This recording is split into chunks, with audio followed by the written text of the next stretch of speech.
bastante benefícios. Entendeu? Quando eu entrei aqui, minha filha acho que tinha 1 ano.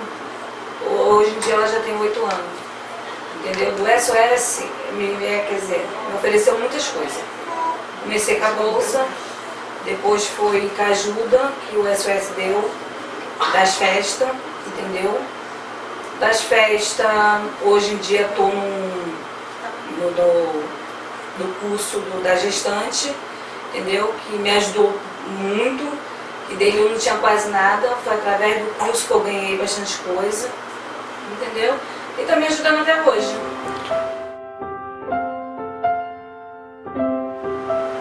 A minha reação, eu não ia ter mais ajudas, entendeu?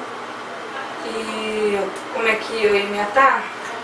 Eu ia ficar sem caminho, entendeu? Porque é através dela que eu ganho as coisas, que eles me ajudam, entendeu? E... quanto tempo que eu participo daqui, eu não me lembro, mas foi assim que eu conheci meu ex-marido, aí ele fazia aula de dança aqui, aí foi que eu comecei a vir. O que eu ganho do SOS é compra, que me ajuda muito. Os meus filhos praticamente cresceu aqui,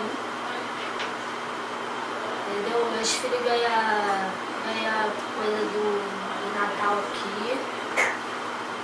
E eu aprendi muita coisa aqui, já fiz aula de informática, de crochê. Sem o SOS eu não teria compra, não estaria aprendendo o que eu estou aprendendo hoje.